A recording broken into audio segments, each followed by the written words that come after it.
Sa Sister L. It's 8:37. I'm back, Lakay. Oo nga, At bakit ka na late?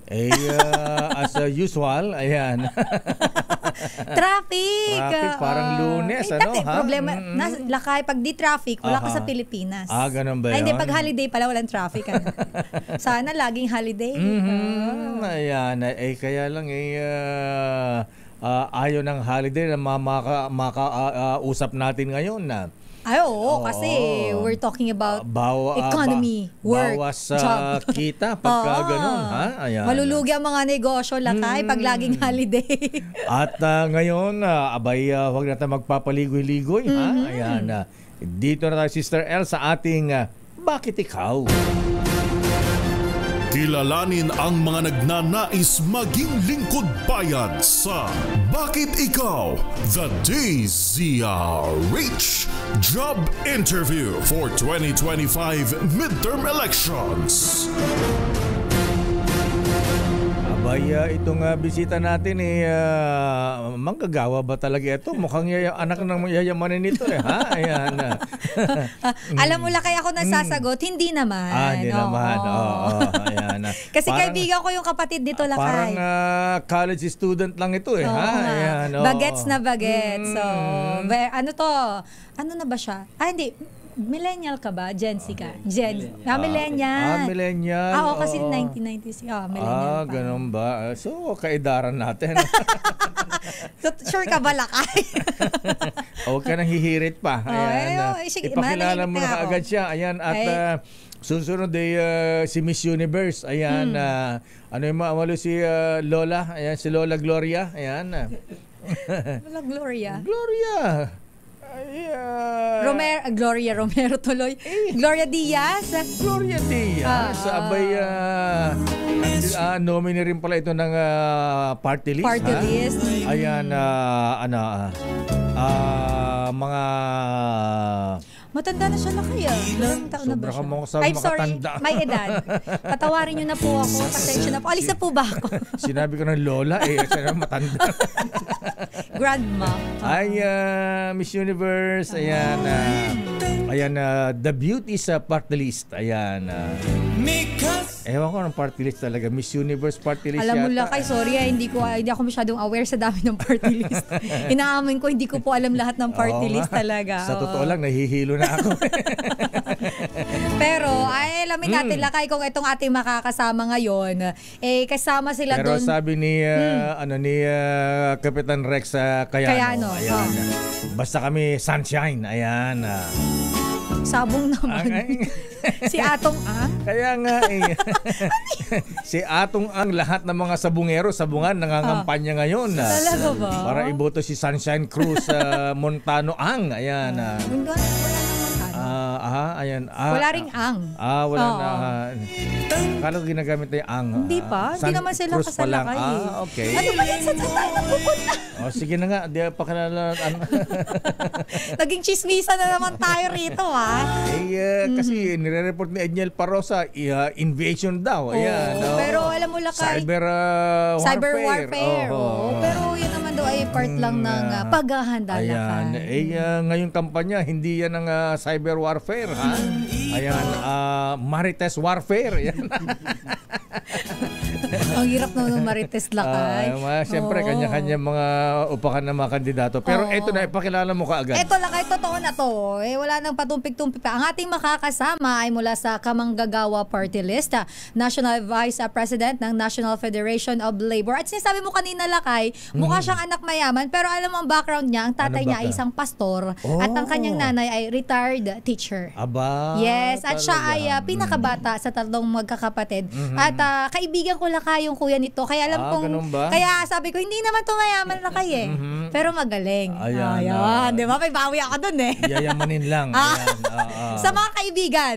Ayan. Pero ang ating makakasama, Lakay, graduate din siya ng Bachelor of Science in Economics mula sa Polytechnic University of the Philippines, Lakay. Schoolmate nila Jackie O. Lakay. Scholar ng bayan pala ito. At Vice President of Freedom from Debt Coalition. Actually, medyo mahaba-haba din ang kanyang credential. Hindi ko na uubusin yan. Ang ating mga kasama ay yung first nominee ng Kamanggagawa Party List. At para kilalin natin siya, nandito po si Pelagia Eli San Fernando. Elijah ba? Magandang umaga po. Magandang umaga. Good morning, Eli. Ayan, akala ko si Brother Elijah Eli ng dating daan. Kuya Eli Soriano. Brother Eli Soriano. Brother Eli Soriano. Ito, Eli San Fernando. Ayan. Okay, Eli San Fernando. Abay, ikaw pala ay Kamanggagawa Party List first nominee. Ayan. Opo. Dami-dami politiko ba itong pasukin ito? Alam niyo po, Lakay, Sister L, manggagawa rin po ako. Vice President po ako ngayon ng National Federation of Labor. At may election po o wala, talagang sinusulong natin usapin ng mga manggagawa. Lalong-lalo na sa usapin ng provincial rate. Yun ang pinaka-advokasya namin. Teka, bilang isang labor leader, Eli, Yes. anong naging karanasan mo bilang isang manggagawa? Naging factory worker ka ba? Empleyado, janitor, waiter, roomboy? Roomboy, trabaho mo yun dati. Lakay, Sister L, naging ako, manggagawa sa isang NGO, naging researcher din, tapos nagtrabaho ako sa PGH, Ibang Foundation of the Philippines. Ngayon ako ay full-time labor organizer. So, buong araw tsaka oras ko nasa mga manggagawa. Akala ko naging construction worker din kasi malaki ang katawan. Sa labor leader din siya, Lakay. Okay, parang ikaw dati. Ayan, lahat na pinasok ko na Ayan, mula pag-aararo sa bukid, ayan, janitor, roomboy, ayan, lahat na. Ayan, anyway, Eli, ayan, kung ikaw ay papalarin, bakit ano ang gusto mong gawin? Ano ang mga panukalang batas na binabalak po ninyo para sa kapakanan ng ating mga manggagawa? Lakay, Sister L, ang pinaka-plataforma ng Kamanggagawa Party List ay una, buwagin yung tinatawag na provincial rate. Batas ho kasi yan RA 6727. Ito yung dahilan kung bakit yung mga sahod sa Pilipinas ay regionalized. So yan ang isa sa panukala namin, i-repeal yung batas na yan. Okay. Pangalawa, ipatupad ho yung sinasabi na living wage sa Article 13 ng ating 1987 Constitution. Hindi kasi minimum wage ang nakasulat doon, Lakay. Ang nakasulat ay living wage. Living wage. Sahod na kayang bumuhay, hindi ng patay kayang bumuhay ng isang pamilya. Bukod pa ho doon, amyendahan yung labor code. Kasi alam niyo po ba, Lakay, tsaka Sister L, walang SLVL sa labor code. Sick leave tsaka vacation leave. Wala na ba yan? Wala ho. Meron lang ho SIL. Service Incentive Leave. For every 1 year, meron kang 5 araw po na Service Incentive Leave. Nung magtaba akong message na meron ng sick leave, vacation leave. Ba't nawala yun sa labor code? Wala ho talaga. Company prerogative ho yun. Company na. Sick leave, vacation leave. Kailan pa nabago yan? Wala po talaga. Wala talaga siya, Lakay. So parang ipinapatupad ng mga kumpanya. Company prerogative siya, Lakay. Tapos wala rin, alam niyo po ba, wala rin resignation pay. So even if you work 50, 100 years in a company at nag-decide ka na mag-resign, wala kang matatanggap na resignation pay. So ito yung mga pangunahin. Pero ang pinaka nakilala po tayo at naging tampok na kampanya natin yung pagbubuwag ng provincial rate para magkaroon ng uniform na wage fixing mechanism. Hindi regionalized, dapat uniform. Yan po ang mga isusulong ng Kamanggagawa. Dahil minsan sabi na kasi mas mura ang mamuhay sa probinsya, ganyan, no? Parang hindi rin. Oo, pero siguro sa mga gulay-gulay, pero yung mga bilihin ganun din. Lakay, ganun din. Alam niyo, Lakay, Sister L, yan yung lagi sinasabi, mas mura ang bilihin sa probinsya. Pero sa datos, sa statistika, on average, mas mahal ang bilihin sa probinsya. Kasi yung mga basic and primary goods, binabagsak lahat sa Manila. Tapos dadalhin sa probinsya. So may added transport and logistic cost. So ipapasa sa consumer. So ang effect nun, Lakay, mas mahal ang bilihin sa probinsya. Ayan, pati petroleum products mas mahal sa probinsya, di ba? Alam mo naman, Lakay, ako probinsya talaga, di ba? Pag umuwi ako doon, nagtataka ako, bakit ganun ang mahal ng mga bilihin dito sa amin? Mahal pa sa Divisoria. Tapos, di ba, dati kinukonvince ako ng nanay ko, umuwi ka na lang, maraming radio station dito. Ma, yung sahod ko dyan. Naka-provincial. Provincial rate. So, hindi po pwede. 3.25 ang sweldo dyan. Ayan, so yan ang una niyong gagawin. I-repeal ang provincial wage, provincial rate. Ayan. Yung alam mo, Eli, isa pa ring issue. Yung contractualization, ayan, di ba dapat yan din ang may batas na dyan, pero hindi na implement. Wala bang IRR yan? Batay sa inyong pag-aaral, bakit may mga ganyan pa rin? Pati gobyerno, may JO, ayan, contractual, mga job orders, para natin may ipapatupad ng tama ang mga ito. Kasi nasa labor code din lakay.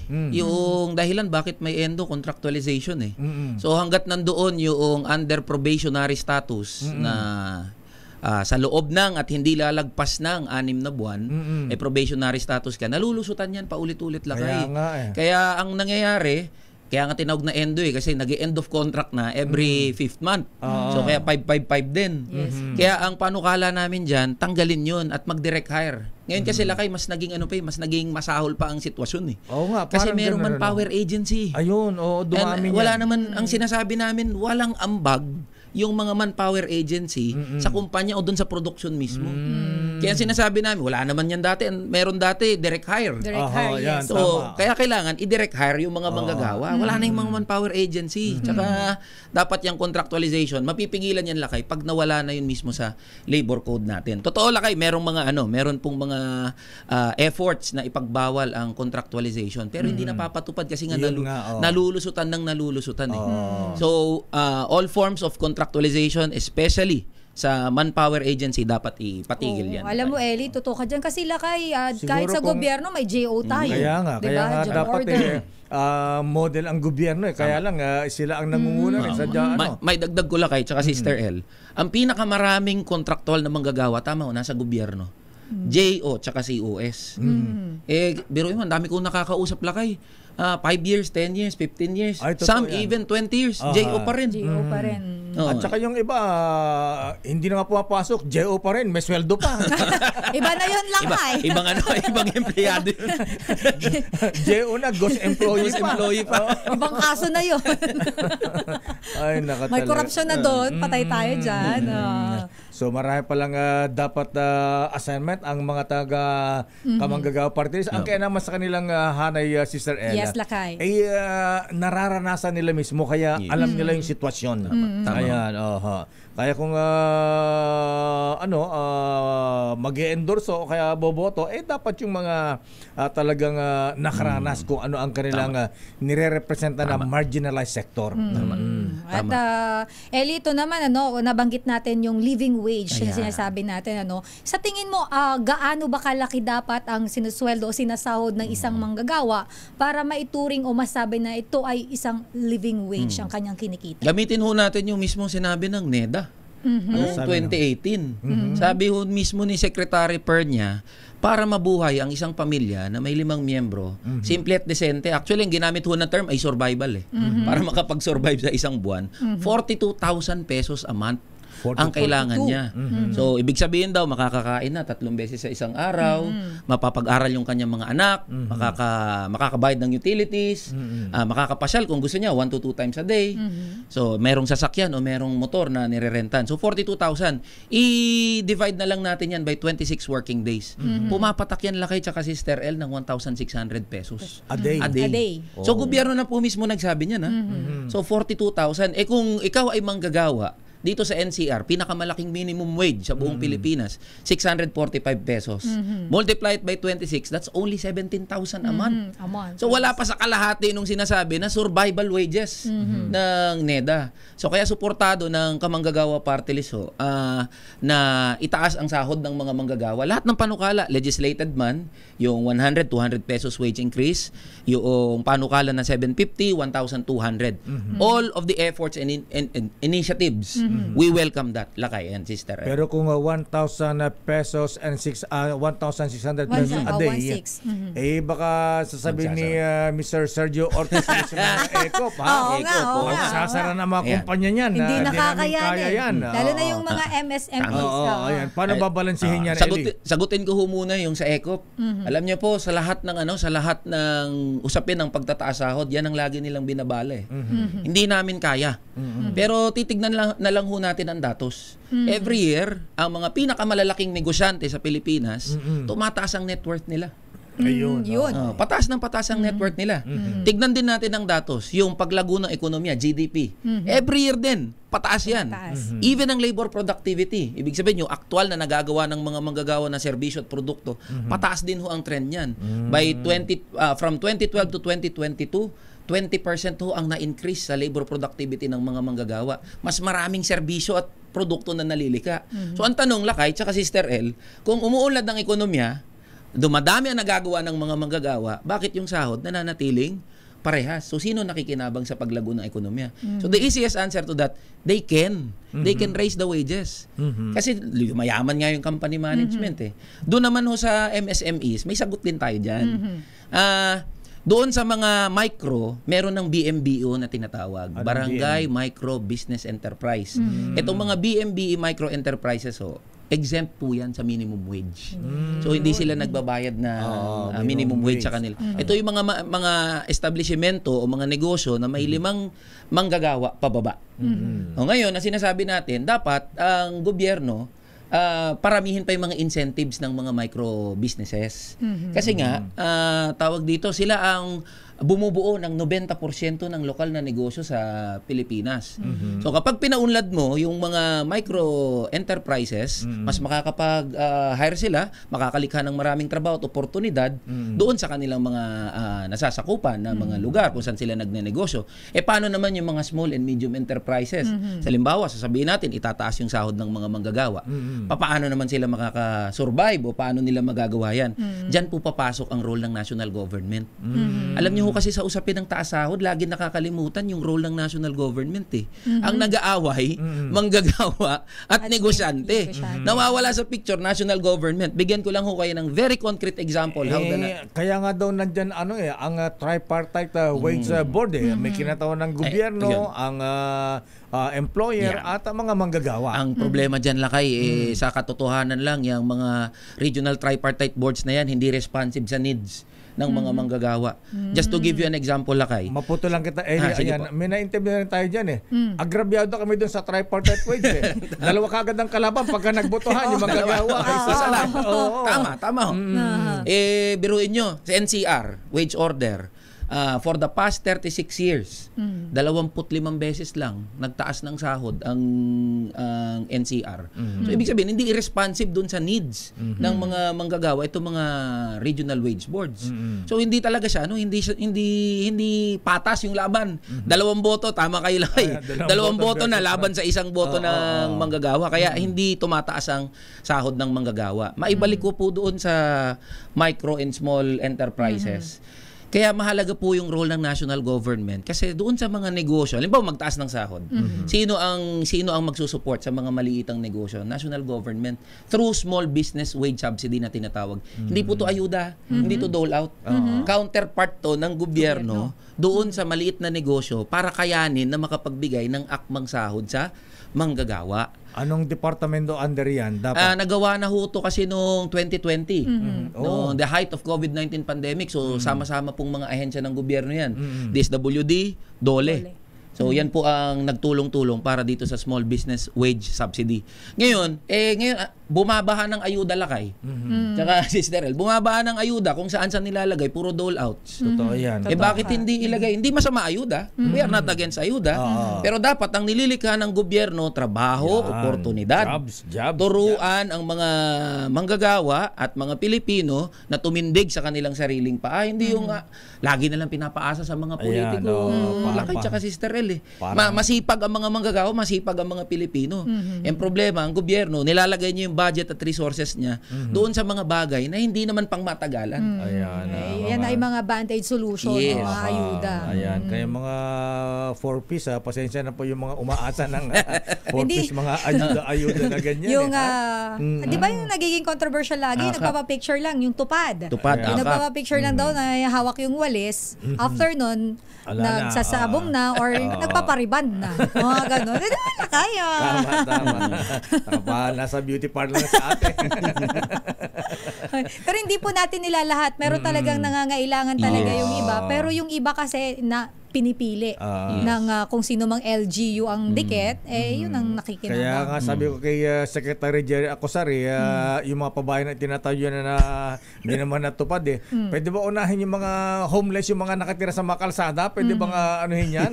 Yan ang bigyan ng babahay. Ayan. Tsaka turuan sila paano magtrabaho, lakay. Ayan, hanap buhay talaga. So anyway, sa ganitong problema paano natin magagawa yan? Ayan, oo. Ano ang dapat na gawin Congressman Eli San Fernando? Saan patungkol ng anong issue? Yung mga ganitong problema. Oo. Inefficient ba sa tingin nyo ang gobyerno rito? O iba ang focus? Iba ang priority? Ayan. Alam nyo, Lakay, tsaka Sister El, talagang off-tangent o hindi akma yung prioridad ng gobyerno sa pag-address ng mga problema ng mga manggagawa at ordinaryong Pilipino. Biruin nyo, concrete example, budget na lang ng bansa natin. Ziniro ang budget sa PhilHealth. Binawasan ang budget sa agri, binawasan ang budget sa agrikultura, binawasan ang budget sa edukasyon, sa higher education, bawas-bawas lahat ng social services. Saan nila pinaglalagay? Pinaglalagay nila doon nga sa mga dole-outs, mga ayuda, AKAP, AIX, kung saan pa, na hindi naman pang matagalan. So, kahit sa mga manggagawa, Lakay, tsaka Sister El, hindi rin priority. Pero mga manggagawa. Huwag ka daw mag-aalala, Eli, yung mga AX, MAX, mga ganyan. AX, tupad. Matatapos na yan pagkatapos ng eleksyon. Tama, Lakay. Ang problema, Lakay, tsaka Sister El, tayo dehado sa ganyan . Ay, totoo yan. Tsaka, yan, tama nga, band-aid solution. Ayan, ang kailangan natin, pangmatagalan. Ayan, hanap buhay. Ayan. So, isa pa, baka sabihin nyo, itong mga kamanggagawa party list, pura man para sa mga manggagawa. Ayan. Di siyempre, wala namang manggagawa kung walang employer. Tama. Ayan. Ano naman ang may mumungkahin niya na para magsama ng may peace, may magandang relation ang employer at ang manggagawa. Tama. We are for industrial peace. Ayan, industrial peace. Lakay, tsaka Sister El.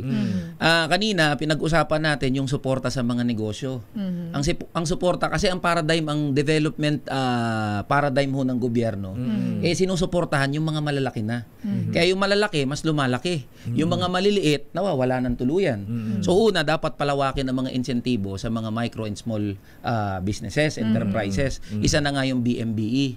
Pangalawa, dapat mas mapalawak yung access nila doon sa iba pang mga programa, serbisyo ng gobyerno, particular sa capitalization. Hindi maging competitive ang mga micro and small enterprises for the reason na walang mga available programs for them and services for them. Ang tax incentives, Lakay and Sister El, binibigay sa napakalalaking mga negosyo at mga kumpanya. Kaya kaya nilang makipagsabayan sa merkado. Paano naman yung mga malit at maliitan? Babalikan ko, Lakay at Sister El, mahigit 90% ng lokal na negosyo, micro, small, medium enterprises. So dapat ang gobyerno, nandito ang tutok, nandito ang stress sa mga MSMEs natin. Because when you support micro, small, medium enterprises, magbe-benefit yung mga manggagawa, magbe-benefit yung lokal na ekonomiya, magbe-benefit yung economy natin generally. Kaya nga ang problema natin paulit-ulit, yung mga malalaking kumpanya, palaki ng palaki, pataas ng pataas ang kita, yung revenue growth nila every year. Pero yung share ng mga manggagawa, yung compensation share nila doon sa kita ng kumpanya, nananatiling barat, nananatiling maliit. At may dagdag ko lang, Eli, siguro yung mga SMEs, ayan na, baka pwedeng bigyan sila ng incentive na tax holiday. Huwag mo na pagbayarin ng buwis, ha? Kasi tatayo ka na ng simpleng sari-sari store. Ayan na. Sandamukal na, sandamukal. Permit pa lang Permit, ayan, bubisan pa. Agree.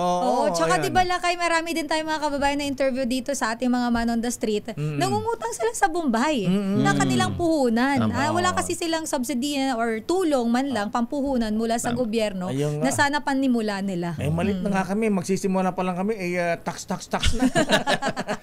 Samantala yung mga, halimbawa, mga nasa Freeport areas, Sister El, Lakay, ay sandamukal na taksin. Wala nga halos na binabayaran na buwis yung mga yan . Talaga. Kaya dapat balik ta rin yung pag-iisip ng gobyerno na suportahan yung maliit para lumaki. At saka siguro amyendahan din yung batas na ano yung ang isang kumpanya dito nag-ooperate pero naka-register sa abroad.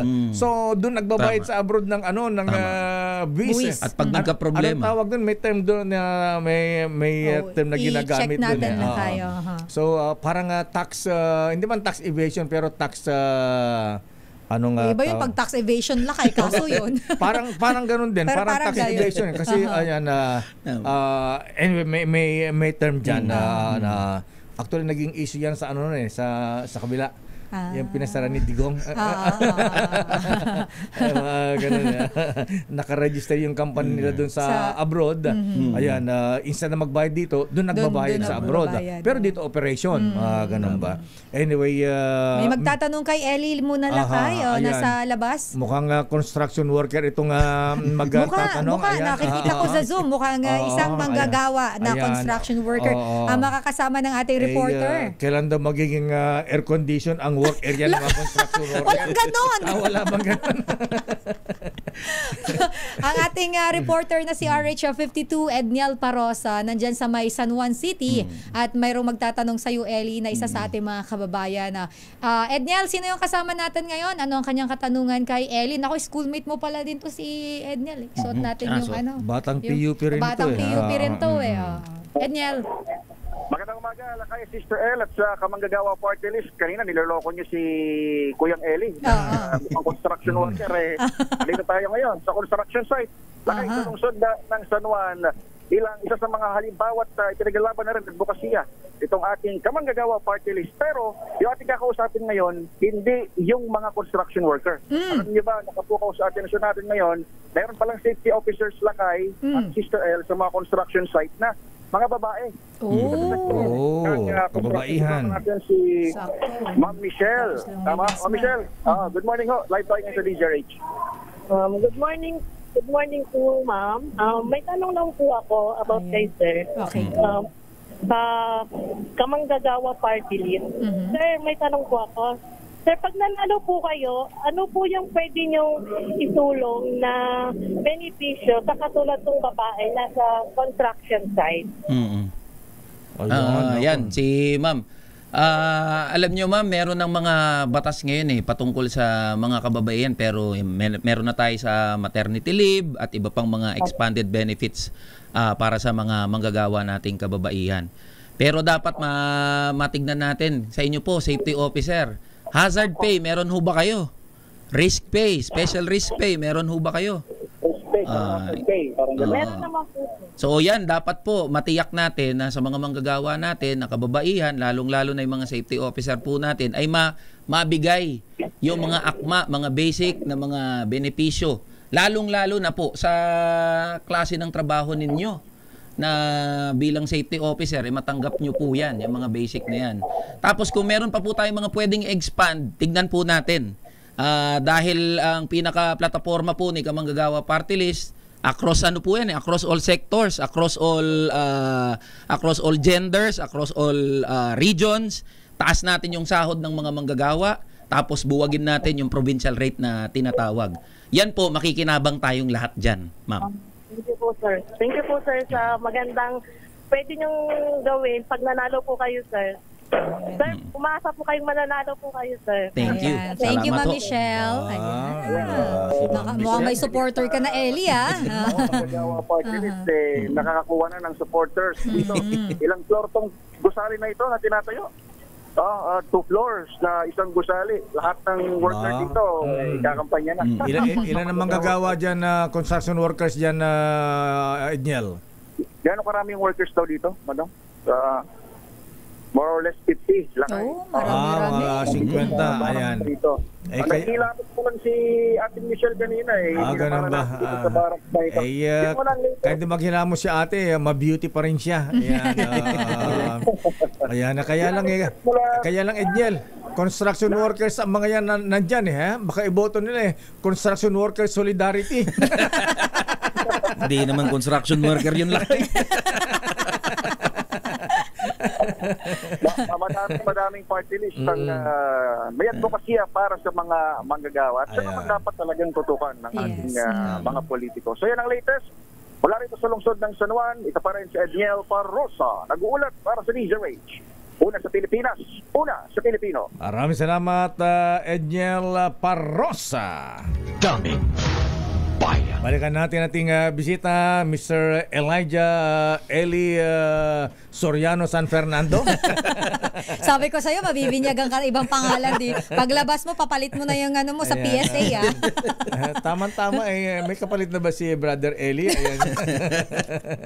Si Kuya Daniel. Kuya Daniel, good morning. Ayan, naging DJ natin sa DWST nung araw. Ayan. Anyway, so ano pa ang priority gagawin? Ha? Ano pa ang mga naisip nyong panukalan? Hindi lang sa manggagawa naman, Eli, ha? Sa ating pangkaraniwang mga mamamayan. Ano ang magawa nyong batas, panukalang batas para sa kabutihan ng nakarami natin mga kababayan? Alam niyo, Lakay, tsaka Sister El, pinag-uusapan natin yung sandamukal na party list. Ayan, na nagsisitakbo. Alam niyo po, ang nakasulat kasi sa saligang batas natin, the intention of the law when the party list system was created ay para magkaroon ng boses yung mga ordinaryong Pilipino sa paggawa ng batas. Ngayon ho, mula 1998, from the first party list elections hanggang ngayon, nababoy ng todo na eh. Totoo yan. Yung mga party list, yung mga tumatakbong party list eh. Yung puwang dapat para sa mga ordinaryong Pilipino ay nakuha na ng mga oligarko, ng mga dinastiya, ng mga politiko. Kaya pag tinanong kami, ano ang pwede nating gawin dyan? Kasi wala na ngang boses yung mga ordinaryo, inaagaw pa, dapat mabago ang party list system. Kaya nga kami, alam nyo Lakay, tumatakbo ang party list, ang Kamanggagawa party list, pero pag tinanong kami, pabor ba kami na buwagin ng party list? Pabor. Sa kasalukuyan niyang forma. So, pabor kami na buwagin yan. Para mabago at tunay na magkaroon ng representasyon yung mga ordinaryong Pilipino. Napakalaking bagay ho kasi niyan eh. Kasi naalala ko, ang may party list na noon, youth. Ayan, PWDs. Naalala ko si Art Borjal. Ayan, ano pa ba? May senior citizen na ba dati? Wala pa. Bago lang senior citizen na, no? Ngayon, kung ano-anong klaseng party list na lang eh. Ayan, magulat ka nga, hindi naman yung nire-representan niya. Pag tinanong nyo nga ho, yung mga nagsisitakbong party list, ano ang party list system? Hindi nila kayang mapaliwanag ho yan. Kaya ang gagawin ng mga yan, the usual, mamumudmud ng ayuda, magbibigay ng kung ano-ano. Gusto kong ibigyan ng isa pa, Eli, ang party list position na for sale na lang ngayon. Ayan, yung iba dyan medyo masakit na katotohanan. May nanalong kinatawan ng party list. Ayan, ibebenta. Ayan, magre-resign pagkatapos kung sino may perang kayang bumili, ayun, napupunta congressman na. Kaya nga Lakay, akalain mo, pati mga negosyante nasa party list na rin. Kasi daw yung mga negosyante, yung mga malalaking negosyante, sila rin daw ay marginalized. Napuputin to margin, kakaunti na lang daw sila. So kailangan nila ng boses sa loob ng Kongreso. So yung mga posisyon na dapat para sa ordinaryong tao na gumagawa ng batas na pang-araw-araw nakakaapekto sa buhay natin, wala talagang tunay na representasyon doon sa loob ng Kongreso. So isa rin ho yan sa isusulong ng Kamanggagawa party list. Kasi Lakay, Sister El, pag lumabas ka dyan, nakipag-usap ko kayo sa mga tao, mga ordinaryong Pilipino, anong tingin nyo sa party list? Yung party list, wala namang silbi yan. Dagdag pala mo ninyan sa amin, binabayaran natin mga sahod ng mga yan. So naiintindihan ko yung pinanggagalingan ho ng ordinaryong Pilipino. Pero hindi dapat makita natin na bawiin yan ng mga ordinaryong Pilipino, lalong-lalo na ng mga manggagawa kasi nilikha mismo ng batas yan para sa atin. So yan ang isa sa panukala, kaya pupuksain natin yung mga nangaagaw dyan sa party list na yan, Lakay tsaka Sister El. May dagdag ko lang to. Marami kasi sa manggagawa natin yung minsan nakakaranas sila ng abused at yung iba ay walang boses dahil natatakot silang mawala ng trabaho. Tama. So, makakaasa ba yung ating mga manggagawa? And yung iba natatakot sila mag-organisa ng yung mga union, magsanib puwersa sila kasi trabaho ang nakataya doon eh. Sino bang gustong mawala ng trabaho at walang makain ng kanilang pamilya? Ano ang pwede ninyong magawa ng kamanggagawa kung kayo bibigyan ng pagkakataon ng masang Pilipino na mabigyan ng upuan sa Kongreso para naman dito sa mga walang boses na ordinaryong manggagawa? Alam niyo, Sister El, Lakay, Kaya mismo may Department of Labor and Employment para tulungan yung mga manggagawa natin. Pero pasensya na, ang tawag ko kasi kay Secretary Benny Laguesma, Secretary of Labor and Employer. Bakit? Kasi ang DOLE ho natin... Nasasaktan ang ninong niyan. Sorry. Ninong nyo pa, Sister El. Pero kailangan kong sabihin. Hindi, walang personal. On behalf of the workers. Yes, Alam nyo, pag may reklamo, pag may kaso, ang mga manggagawa, idudulog sa DOLE. Pinagpapasa-pasa, tumatagal, at kadalasan nakakiling ang DOLE doon sa mga negosyante. So kaya ang dami naming kaso na inaasistehan sa DOLE. Mga tinanggal, hindi nakakakuha ng basic benefits, mga back wages nila, unjustly terminate. So tinutulungan namin tuloy-tuloy yan. Ayan, siguro ang isa pang gawin niyo nga panukala kung papalaran kayo, Ellie. Siguro yung kumbaga sa korte may speedy trial. Dapat ganun din sa labor Kasi iyan ang ginagawa ng mga employees kung gusto pahirapan isang employee. Nasa LLRC ang kaso. Patatagalin yan.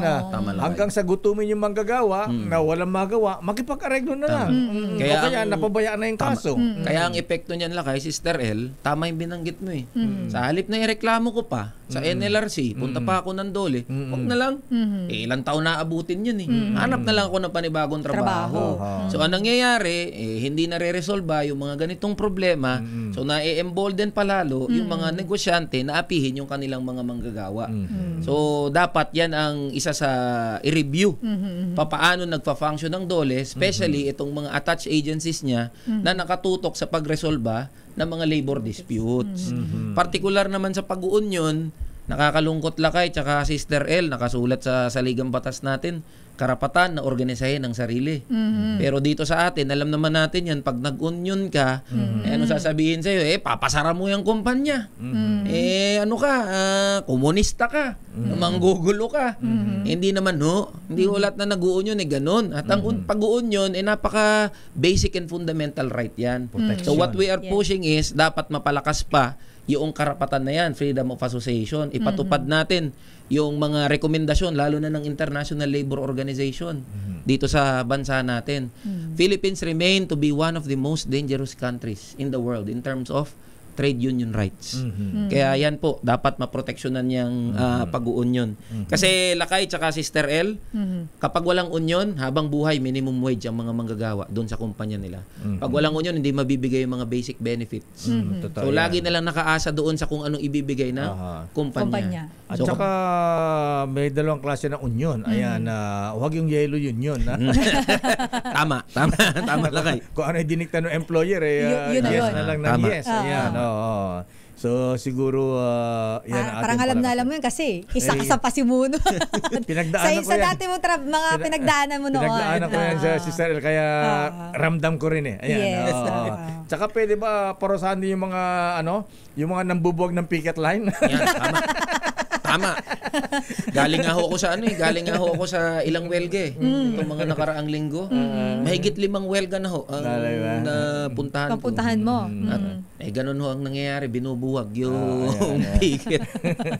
Babatuhin ka dyan, babata ka ng baril, mga ganyan. Parang tubig. Anyway, so talagang masalimutan pakikibaka minsan lang tsaka Eli, although na hindi naman natin nilahat ng mga employers, may mga matitinong maayos na mga employers. Yung iba may malasakit talaga lakay. At saka sila pa ang pagka nakita naman nila yung sila nag-offer lalo mga malalaking kumpanya. Ayan.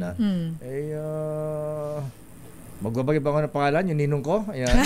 Sino yung ninong mo? Dali. Mamanuhan ko rin yan. Magpasweldo yan. Ayan. Ninong Ramon San Miguel Ang.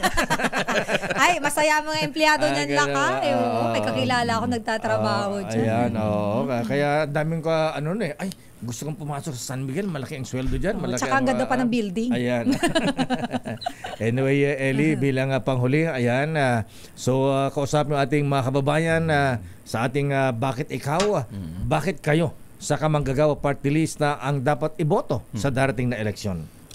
Mga boss, gaya ng lagi kong binabanggit doon sa mga nakafollow sa akin sa social media, kung gusto nyo na mabuwag na yang walang kwentang provincial rate, maipantay na ang minimum wage, NCR, Luzon, Visayas at Mindanao, magkaroon ng hustisya ang mga manggagawa sa probinsya. Number 85, Kamanggagawa Party List. Kung nais nyo na maipatupad na yung nakasulat sa konstitusyon na living wage, sahod na kayang bumuhay ng isang pamilya, number 85, Kamanggagawa Party List. Walang ibang pangako ho ang number 85 Kamanggagawa Party List kundi isulong at iabante ang issue ng mga manggagawa at ordinaryong Pilipino.